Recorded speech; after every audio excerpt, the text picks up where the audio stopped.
আজকের ভিডিওতে আমরা জানব যে তাহাজ্জুদের দোয়া কবুলের নিশানিগুলি কি কি। আর যদি এই নিশানিগুলি তুমি দেখতে পাও তাহলে বুঝে নিও তোমার দোয়া আল্লাহ সুবহানাহু ওয়া তাআলা কবুল করে নিয়েছেন।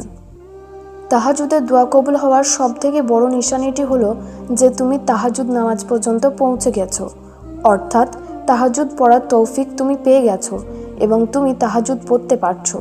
তাহাজ্জুদ আল্লাহর প্রিয় ইবাদত, যেটা সবাই পড়ার তৌফিক পায় না। আর যদি তুমি পাচ্ছ তাহলে এটা সাধারণ ব্যাপার নয়, কারণ আল্লাহ তার খাস বান্দাদেরই এই নামাজ পড়ার তৌফিক দেন। আর যদি আল্লাহ তোমাকে তাহাজ্জুদ পর্যন্ত পৌঁছে দিয়েছেন তাহলে এর অর্থ তিনি তোমার দোয়া কবুল করতে চান। তাহাজ্জুদের দ্বিতীয় দোয়া কবুলের নিশানি হলো তোমার দোয়া চাওয়া। মানে বুঝতে পারলেন না তাই তো? তোমার দোয়া চাওয়া অর্থাৎ দোয়া করতে পারা, আল্লাহর কাছে সেই বস্তুটি চাইতে পারা, কারণ আল্লাহ চাওয়ার তৌফিক তাকেই দেন যাকে তিনি কিছু দিতে চান। এই দুনিয়ার যা কিছুই হয় আল্লাহর হুকুমে হয়, আর যদি তিনি তোমাকে দোয়ার তৌফিক দিয়ে থাকেন এর অর্থ তিনি তোমার দোয়াকে কবুল করতে চান। কারণ একই দোয়া বারবার জবানে আসা বিনা কারণে হতে পারে না। আল্লাহ তোমার দোয়াকে কবুল করবেন ইনশাআল্লাহ, বাস তিনি তোমার ধৈর্যের পরীক্ষা নিচ্ছেন। তাহাজ্জুদে দোয়া কবুলের তৃতীয় নিশানি হলো কোনো দিন তাহাজ্জুদ মিস হয়ে গেলে বা ছুটে গেলে খারাপ লাগা, যে আজকে আমি আমার রবের সাথে কথা বলতে পারলাম না, আল্লাহকে সেজদা করতে পারলাম না, আল্লাহর সাথে সাক্ষাতের অ্যাপয়েন্টমেন্ট মিস হয়ে গেল। যদি তোমার মনে এই ধরনের চিন্তা আসে তাহলে বুঝে নিও এটাও আল্লাহর রাজি থাকার নিশানি। আমাদের প্রিয় রাসূল হযরত মুহাম্মদ সাল্লাল্লাহু আলাইহি ওয়াসাল্লাম বলেছেন, কেউ যদি তাহাজ্জুদের নিয়ত করে ঘুমায় আর কোনো কারণে তাহাজ্জুদে উঠতে না পারে তাহলেও সে তাহাজ্জুদ পড়ার সওয়াব পাবে। তাহাজ্জুদে দোয়া কবুলের চতুর্থ নিশানিটি হলো তাহাজ্জুদের নামাজে শান্তি অনুভব করা, সেজদাতে শান্তি অনুভব করা, তাহাজ্জুদ পড়তে ভালো লাগা এবং আল্লাহকে নিজের অনেক নিকট অনুভব করা।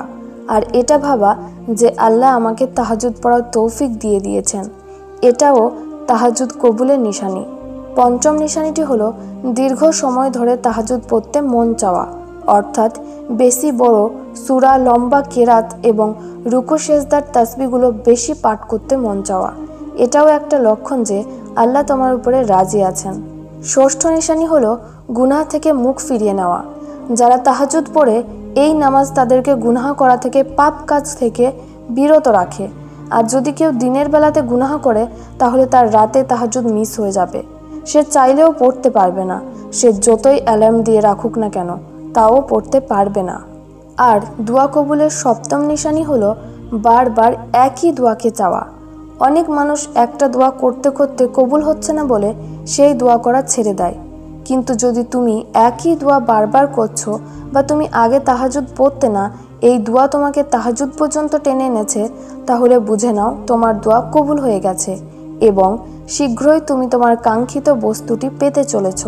বাস আর একটু ধৈর্য ধরো এবং দোয়া করা চালিয়ে যাও।